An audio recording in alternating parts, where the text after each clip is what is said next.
주님께서 여러분과 함께 또한 사제의 영과 함께 요한이 전한 거룩한 복음입니다. 주님 영광 받으소서.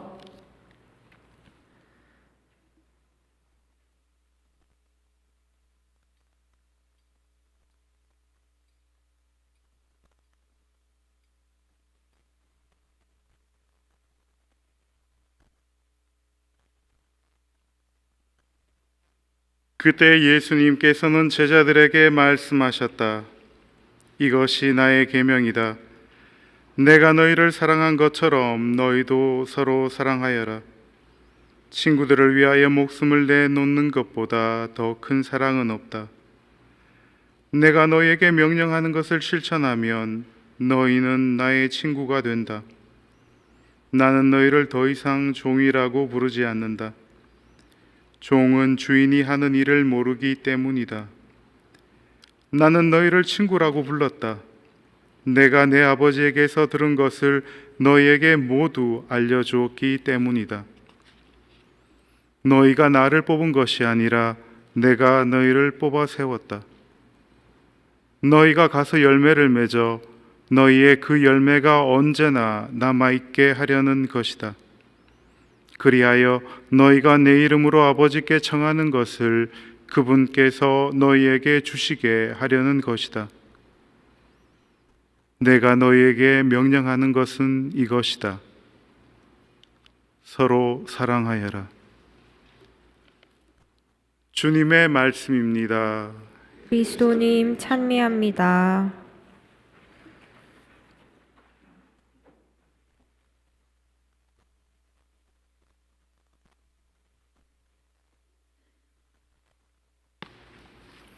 평화를 빕니다. 오늘 저희 수도의 한국 광구 수호 성인인 막시밀리아노 마리아 콜베 성인의 축일을 우리 신자 여러분들과 같이 지내게 돼서 기쁘게 생각을 합니다. 또 이제 우리 주임 신부님께서 한국에서 돌아오셔가지고 성당에 들어오는 순간에 공기가 그냥 확 다르더라고요. 네. 예. 그래서 또 무사히 돌아오셨음을 또 같이 기뻐하고, 또 우리 백승재 수사님 또 오셔가지고 이렇게 세 명이서 콜베 성인 축일 미사를 같이 드리게 되어서 뜻깊게 생각을 합니다. 오늘 콜베 성인에 대해서 아까 전에 주임 신부님께서 설명을 해 주셨습니다. 콜베 성인 하면 떠오르는 단어가 뭐가 있습니까? 사랑의 순교자라고 이야기를 합니다. 아우슈비츠 수용소에서 다른 사람을 대신해서 죽음을 당함으로써 사랑의 순교자다라고 불리게 되는 것이죠. 이러한 성인의 삶을 전해 들으면서 성인이란 과연 무엇인가 하는 것을 생각해 보게 됩니다. 시성을 받아야지 과연 성인인 것인가, 성인은 과연 무엇인가 하는 것을 생각해 볼 수가 있습니다. 콜베 성인은 그리스도인의 목표가 바로 성인이 되는 것이라고 말씀을 하셨습니다. 그것도 하다가 많은 반성인이 아니라 완전한 성인이 되자고 다짐을 합니다. 그리고 콜베 성인은 자신의 꿈을 이루게 되는 것이죠. 물론 콜베 성인이 생각한 성인이란 성인품을 의미하지는 않았을 것입니다. 그런데 콜베 성인이 이야기하는 성인의 경지가 과연 단번에 우리가 이루게 될 수 있는 그러한 경지일까 생각해 보면 그렇지가 않겠죠. 성인의 죽음을 들으면서 우리도 성인처럼 행동할 수 있을까? 아우슈비츠 거기에서 이제 다른 사람을 위해서 목숨을 내놓는 것처럼 우리도 행동할 수 있을까 생각해 보게 되는데, 사실은 뭐 그런 것들이 쉽지가 않겠죠. 우리 주임 신부님께서 장례 미사를 가셨는데 또 제가 이 본당을 활동을 했잖아요. 그러면서 우리 주임 신부님이 막 걱정해서 기도하는 것이 아니라 빨리 돌아오셔야 되는데 내가 본당이라서 해방이 돼야 되는데 그렇게 생각을 하게 되고, 어떤 사람은 어린아이를 구하기 위해서 순간적으로 차도로 몸을 날리기도 하지만 그런데 정말 이렇게 행동을 하면 죽음이 확정되는 것이라면 아무리 자신의 거룩한 삶을 살아왔어도 우리는 고민에 빠지게 될 수밖에 없겠죠. 누군가를 위해서 내 목숨을 바친다고 결정하는 것은 쉬운 일이 아닌 것입니다.